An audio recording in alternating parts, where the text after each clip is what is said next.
The last image on the screen flickered, then died. A half-eaten sandwich lay on a desk, coffee growing cold beside it. The hum of traffic ceased. Across the globe, planes continued on autopilot, their metal bellies full of passengers frozen in time. The laughter of children playing in a park abruptly stopped, their toys abandoned, their tiny shadows swallowed by the silent earth.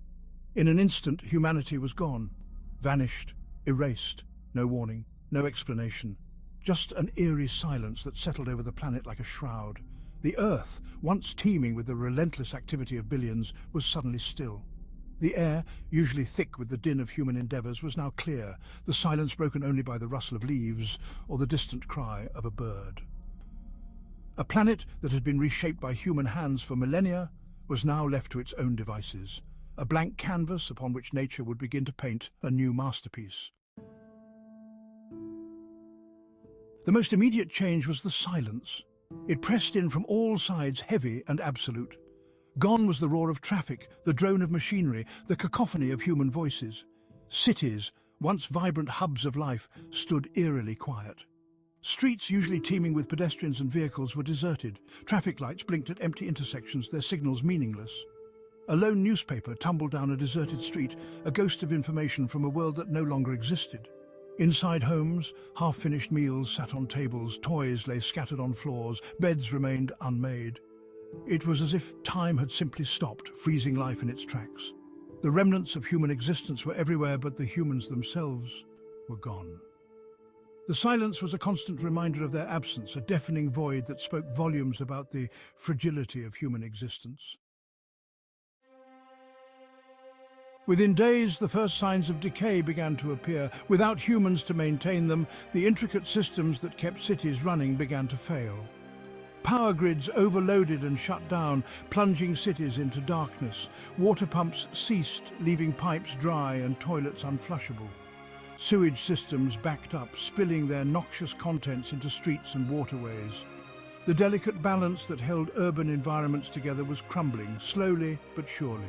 The once gleaming skyscrapers, symbols of human ambition and ingenuity, began to show signs of neglect. Without regular cleaning, grime and dirt accumulated on their glass facades. Windows cracked by hailstorms or bird strikes remained unrepaired, allowing the elements to seep in. Rainwater infiltrated foundations, weakening the structures. Plants, their seeds carried by the wind, took root in cracks and crevices, their roots slowly prying apart concrete and steel. Nature, it seemed, was wasting no time in reclaiming what was once hers. But the most significant threat lay in the unattended nuclear power plants. Without human oversight, cooling systems would fail, leading to overheating. This would result in a meltdown, releasing massive amounts of radiation. The long-term environmental impact would be catastrophic, with radiation contaminating air, soil, and water for centuries. These areas would become uninhabitable, creating exclusion zones where nature would slowly reclaim the land, but at a great cost. Section 4, Nature's Reclaim. As weeks turned into months, nature's relentless advance continued. Without humans to mow them, lawns and parks became overgrown with weeds and wildflowers. Vines crept up the walls of buildings, their tendrils snaking through windows and doorways. Trees, once confined to parks and sidewalks, pushed their roots through asphalt and concrete, their branches reaching for the sky.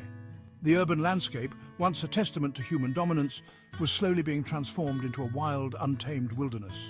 Animals, too, began to adapt to this strange new world without humans. Rats and cockroaches, deprived of their usual food sources, either perished or dispersed into the countryside. Domesticated animals, such as dogs and cats, formed packs or fended for themselves, their survival instincts kicking in.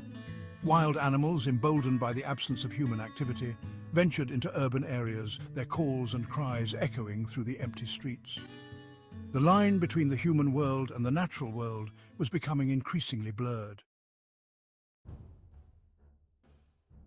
Section 5. A World Reborn. Years turned into decades, and the transformation of Earth was nothing short of breathtaking. Cities, once monuments to human achievement, were now swallowed by vegetation. Skyscrapers, their steel skeletons exposed, stood like decaying giants, slowly being consumed by rust and vines. Highways, once arteries of human movement, were now ribbons of cracked asphalt, disappearing beneath a carpet of grass and wildflowers. The air and water, once polluted by human activity, grew cleaner. The skies, free from smog and contrails, were a brilliant blue. The stars, hidden for years by city lights, shone with a brilliance that had been forgotten. The planet was healing, its wounds slowly mending. The Earth, it seemed, was better off without humans. Section 6. The Legacy of Man. Yet, even as nature reclaimed the planet, remnants of human civilization remained. Plastic, that most durable of human inventions, persisted, breaking down into microplastics that infiltrated the soil and water. Radioactive waste, a legacy of humans' dalliance with nuclear power, continued to emit its deadly radiation. The ghosts of human actions lingered, a reminder of the indelible mark that humanity had left on the planet. But perhaps the most enduring legacy of humanity was not physical, but rather a testament to the power of nature's resilience. The Earth, despite being pushed to the brink by human activity, had rebounded with astonishing speed and vigor. It was a stark reminder that while humans may have been stewards of the planet for a time, they were not essential to its survival. Section 7. Earth Abides. The Earth, now a silent, verdant paradise, continued to spin on its axis, orbiting the Sun with a rhythm that had remained unchanged for billions of years.